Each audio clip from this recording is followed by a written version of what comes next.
de l'argent, qu'est-ce que je ferai quand je serai renvoyé au quartier? Quand je n'aurai plus l'opportunité de gérer les biens de mon maître, je serai comme ça, dans l'humiliation, puisque je n'ai pas la force de travailler, il faut que je fasse des calculs. Puisque je n'ai pas la force, si je commence à mentir, c'est une honte pour moi. C'est la catastrophe. Je sais ce que je vais faire de l'argent.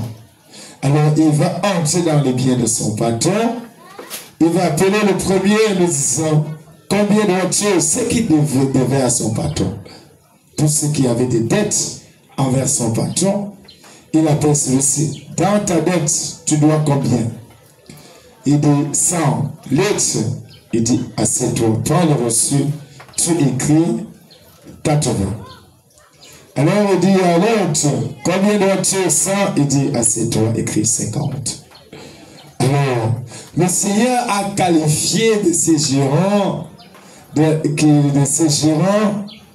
qui avaient dépouillé son bien, en disant, oui, il a qualifié de ces gérants qu'il avait agi avec habileté. Le Seigneur, ce n'est pas pour nous encourager à voler, à être malhonnête, mais il nous dit l'intelligence que l'homme a pour créer ses biens, pour être dans la malhonnêteté, puisque tu réfléchis. Il y a des gens qui sont experts pour réfléchir, des anacars de formation. C'est comme s'ils recevaient des cours de formation. Il y a ceux qui sont vraiment experts. Toute la nuit, ils travaillent avec le cerveau. Il met son intelligence, comment il va voler, comment il va piller, comment il va débrouiller. Le Seigneur lui dit, si vous utilisez cette intelligence pour amener les gens vers le royaume des cieux, malgré que ce ne soit pas dans le grand chemin, mais cela peut aider certaines âmes à entrer au ciel. Et dans cette intelligence, vous avez agi avec habileté. C'est ça que le Seigneur nous recommande. Il nous dit donc que le salut qu'il désire, c'est un salut non pas restreint, mais le salut, qui veut que le salut soit un salut universel. Une prière universelle, comme il disait dans la deuxième lettre, le deuxième livre, autant pour moi, de Saint Paul apôtre à Timothée, le premier livre, chapitre 2, autant pour moi. Le Seigneur insistait en disant, oui, cet homme, malgré qu'il soit malhonnête, il a agi avec habileté. Nous pouvons utiliser cette intelligence pour amener les gens, le bien qui nous ont été donnés, ces biens qui nous sont confiés. Ces biens ne sont pas confiés pour que nous puissions sur la terre et demeurer avec eux.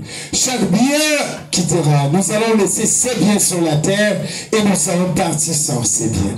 Mais l'utilisation de ces biens pour aider les hommes à entrer dans le royaume de Dieu, c'est l'objectif. Ces biens sont donnés pour aider les hommes à se rapprocher du Seigneur.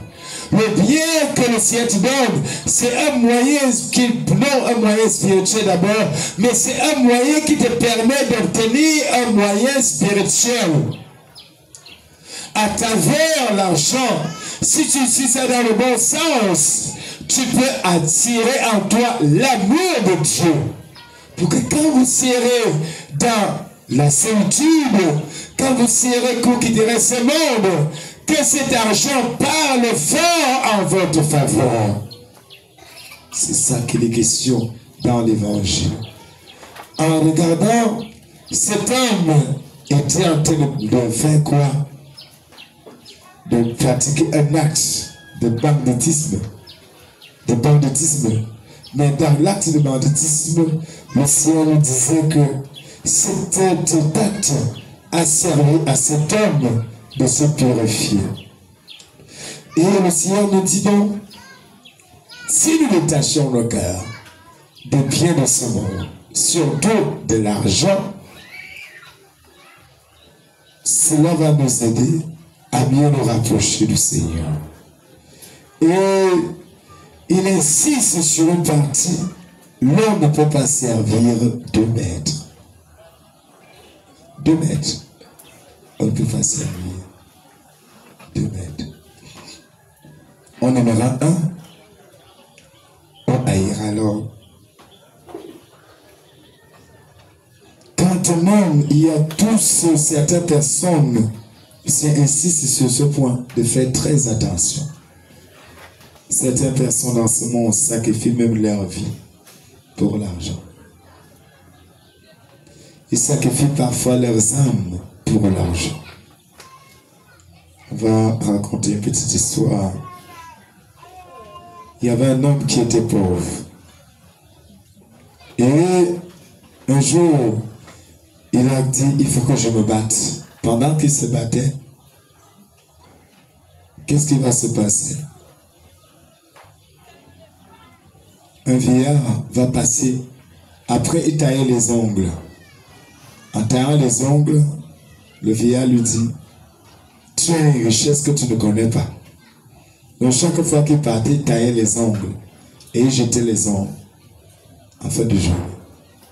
Le vieillard, dans la nuit, dit que mais tu as quelque chose que toi tu ne connais pas. Tu as une richesse. Il dit quoi? La richesse. Il dit ok. Après, un autre jour, il resterait sans argent. Il pense, il dit mais le vieillard qui m'avait dit que j'ai quelque chose et moi je souffre ici. Un autre soir, le vieillard l'apparaît. Il lui dit que comme tu vois là, vraiment, si tu prends la poudre ici, tu ajoutes à la fumée, donc tu prends des braises, tu prends la poudre ici, tu mets dans les braises, tu prends les ongles des personnes là, tu ajoutes, tu prends ton sang, tu mets, tu seras riche. Il dit c'est tout. Je te dis que c'est tout. Alors, aussi Dieu, il ne prie même pas. Il faut toujours prier. Toujours. Il va prendre ce sang. Il va un jour, une soirée, il va se lever, il va prendre ce sang. Il va se blesser un peu. Et puis il va mettre la cendre, la cendre au feu. Et puis, les ongles de tuer. Ah, le lendemain matin, la boutique était pleine. C'est l'aliment que tu voyais. Même des femmes qui n'avaient jamais entendu parler voulaient seulement venir se tailler les ongles chez le gars. Ah. Il dit, ah bon, chaque soir je vais donc mettre. Il prend une main. Il prend une main. Vous, c'est des voitures. On parlait seulement du gars là partout. Une jeune fille est d'abord venue entrer dans sa boutique. Les murs de cette boutique parlent. Tes murs parlent. Il y a des esprits qui sont sur les murs si ça parle. Ce n'est pas simple ce que tu fais. Mon esprit me dit de rentrer, de ne pas toucher à tes biens. La fille va sortir. Alors un soir, le diable apparaît, lui dit, tu as déjà tout pris, tu dois faire un sacrifice. Quoi? Un sacrifice? Il dit oui. Tu crois que ces gens-là viennent comment? Pour soutenir, là, il faut dire, ce n'est pas moi. Il dit que si ce n'est pas toi, toi-même tu vas partir. Il dit que, quoi? Après donc, il va insister. Finalement, il va se lancer. Il avait déjà des employés.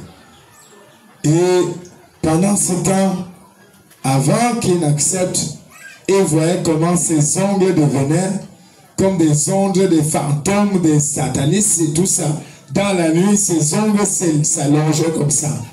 Des ongles. Le gars commence à crier. Il fait le rêve. Le gars lui dit, le diable dit, tu vois ce que tu es déjà devenu.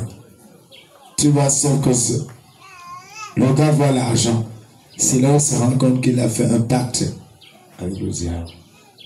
Il ne faut jamais, ceux qui aiment l'argent, enlever le cœur sur l'argent. L'argent facile. l'argent facile.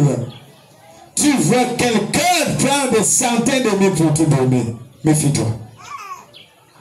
Puis d'abord, méfie-toi. Si pourquoi il ne peut pas distribuer son produit rien qu'à toi, alors que ceux qui ont des oreilles entendent. Il y a eu donc une autre personne comme ça. Elle était, au lieu de rester dans sa pauvreté, le couple, pendant qu'ils vivaient dans la maison, les gars vont venir. Le bailleur lui dit, tu vas sortir de ma maison, tu vas sortir. Il part te supplier le bailleur.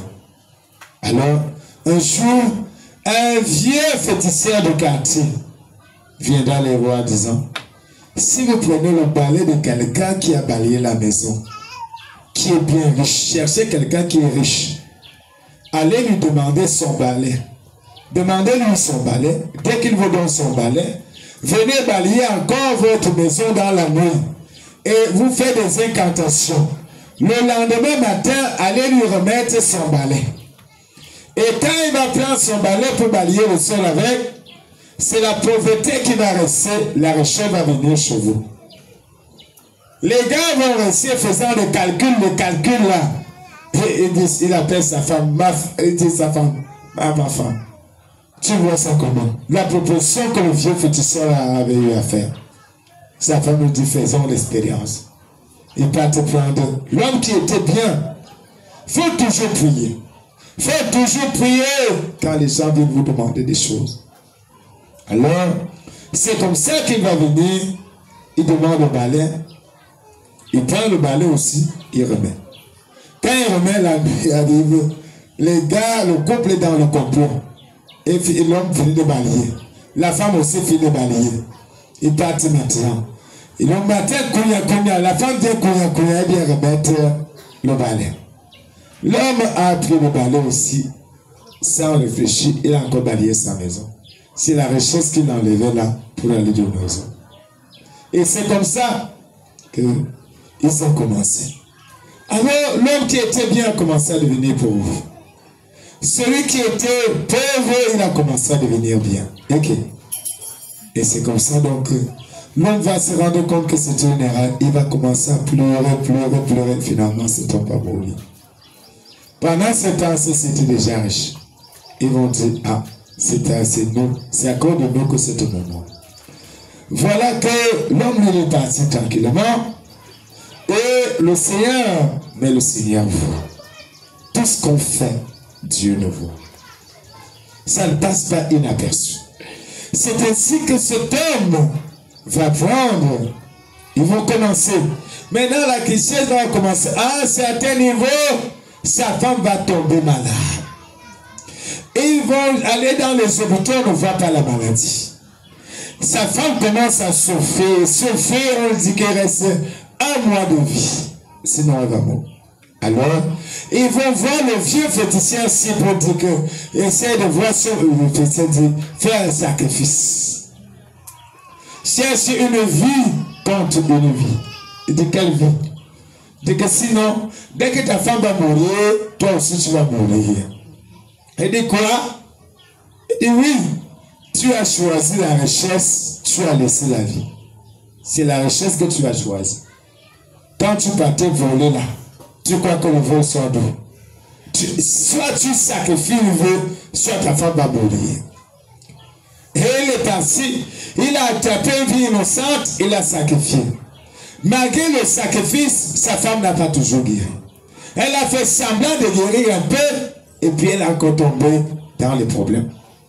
Et quand elle est tombée dans les problèmes comme ça, c'est ainsi que elle va venir prendre le...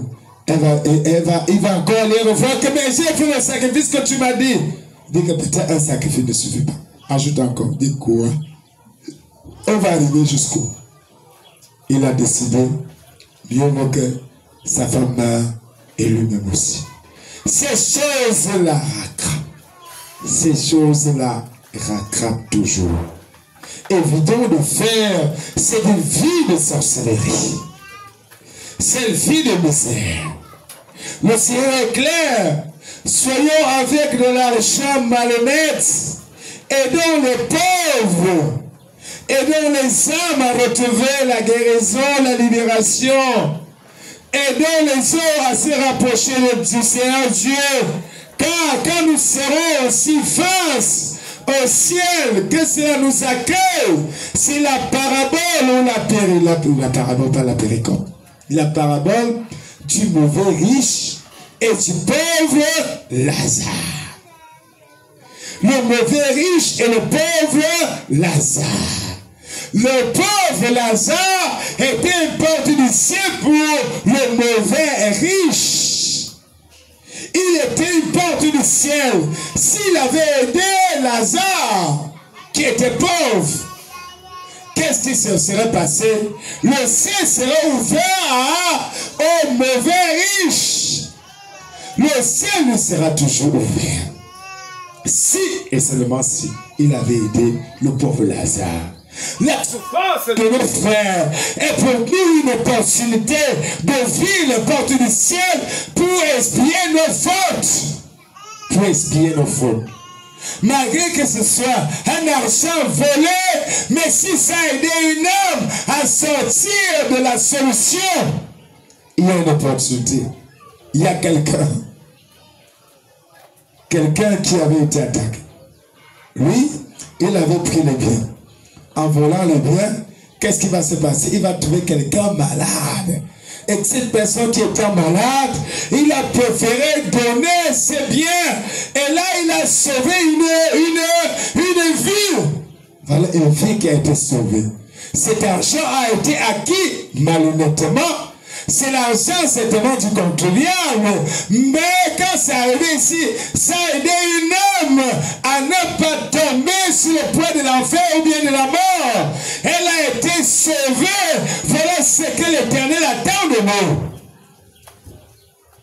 Il nous dit, même ce que tu as reçu, certes, même les dons que nous recevons, nous ne méritons pas ces dons. Mais c'est l'usage de ces biens. Quelqu'un peut ne même pas passer par la voie normale, mais il a un cœur d'amour.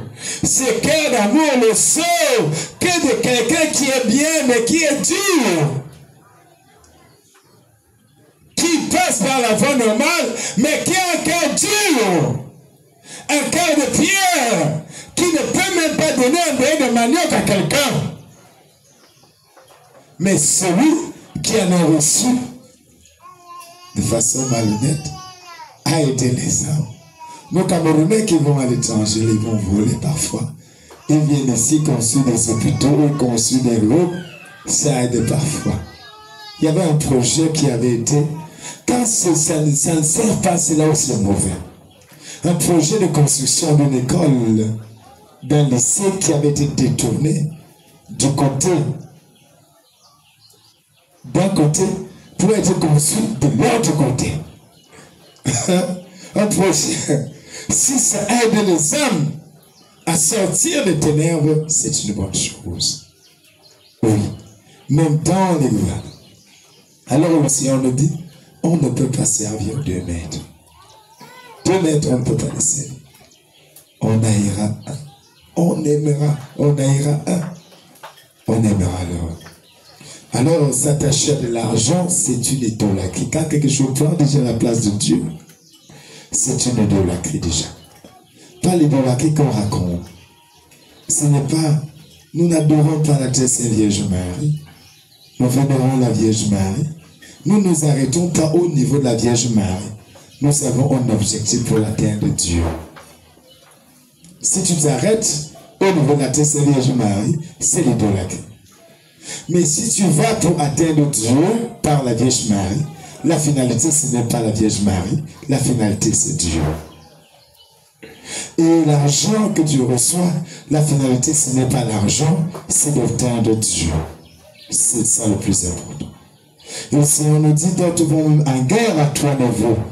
D'autres vont en guerre avec le Seigneur Dieu parce qu'ils pensent que quand ils sont déjà, la messe pour eux, la messe c'est important. D'autres estiment parfois que quand ils vont à la messe, ils perdent beaucoup. Oui, Surtout les commerçants. Oh, les bains là. Parce que le dimanche, rares sont celles qui vont à la messe. Parfois, elles savent que le commerce, ça marche. Donc, quand le dimanche, les boutiques sont fermées, d'autres disent que vous dérangez, mais avec votre dimanche ici. Il y a même quoi le dimanche? Quand le dimanche arrive, il n'est pas content, il veut que le samedi soit prolongé. Pour qu'ils vendent beaucoup. Quand le jour du samedi dit c'est un bon jour, le dimanche c'est férié, il dit que ouais, la messe se dérange. Mes clients sont bloqués à la messe. Mes clients sont bloqués à la messe. Et il y a d'autres qui attendent l'heure de la messe et là ils vont serrer. Ce n'est pas mauvais. Mais toi, tu ne pars pas à la messe. Tu voudrais que les clients qui rentrent de la messe, ils viennent maintenant acheter. Commence d'abord à partir à la messe. Les clients qui viendront à la messe viendront acheter chez toi. Alors ce matin, le Seigneur dénonce donc c'est fait à trois niveaux. Premièrement, ceux qui voient en Seigneur Dieu un adversaire. Parce qu'il leur crée de manque à gagner. Comment le Seigneur Dieu peut-il être ton adversaire? Jamais. Le Seigneur Dieu ne pourra jamais être ton adversaire. Parce que quand on parle du Seigneur, il y a des gens qui sont fatigués. Ils sont fatigués. Qu'aujourd'hui encore, ça prend du temps. Moi, je voulais faire ma publicité. Ma publicité devait passer. Et toi, tu es là, tu perds le temps. Il n'y a pas qu'à ce niveau. Il y a des personnes dans des célébrations. Quand l'heure de la messe arrive, c'est que la fête dérange. La fête dérange. Et pour eux, on dérange souvent. Pour eux, dans le deuil, c'est là où il y a à la gamme. Dès qu'on programme déjà la nourriture, le deuil a commencé. Tout ce qu'on peut faire là, c'est rien. C'est rien. Alors le Seigneur insiste ce matin en me disant, l'argent malhonnête ne profite pas. Mais nous pouvons utiliser l'argent malhonnête pour avoir des profits. C'est le ciel. C'est le ciel. L'argent malhonnête ne profite pas. Mais ceux qui vont utiliser cet argent pour faire le bien avec, pour nous créer des amitiés sur la terre et qui nous aideront au ciel. C'est toi normalement. Pour créer des amitiés au ciel. Avec même ce que j'ai reçu. Si ça peut aider mon frère. Il y a des gens qui ont volé des médicaments. Ils sont venus dans le village, venus donner aux pauvres. Ça a aidé les vieillards du village. C'est bon. Mais il y a certains qui ont volé et ont gardé ça chez eux. Il y a certains qui ont volé de l'argent. Et quand bien même là, on a envoyé des gens venir, ils ont commencé à déchirer, à brûler. Brûler. C'est la catastrophe. Mieux vaut même aller laisser ça dans un carrefour. Mieux vaut aller laisser dans un carrefour. C'est qu'on peut prendre aussi un plan. Oui. Il y a des gens qui sont découragés, mais vont dire, hey, l'argent du femme là, va te dire, mort c'est mort. Mort c'est mort. Je n'ai plus à perdre le temps. Oui. Il nous dit donc, si ça peut aider une personne à sortir du chaos, cette œuvre-là peut t'aider à expier certains péchés dans ta vie. Ce n'est pas qu'il fait l'éloge, il encourage la malhonnêteté. Non, il dénonce d'abord la malhonnêteté. Et il revient dans cette malhonnêteté. Parce que si c'est pour une bonne œuvre, ça peut aussi aider les gens. Parce que même par du mal, un bien peut sortir. Derrière un acte mauvais, tu peux utiliser ton intelligence pour réparer ton tort. Pour corriger tes erreurs. C'est cette intelligence que c'est que nous ayons pour être sauvés. Car il insiste qu'il est le sauveur de tous. Il ne veut perdre personne. Même dans ta situation, tu peux créer une situation qui peut t'ouvrir le ciel. Tu peux utiliser le potentiel que Dieu t'a donné.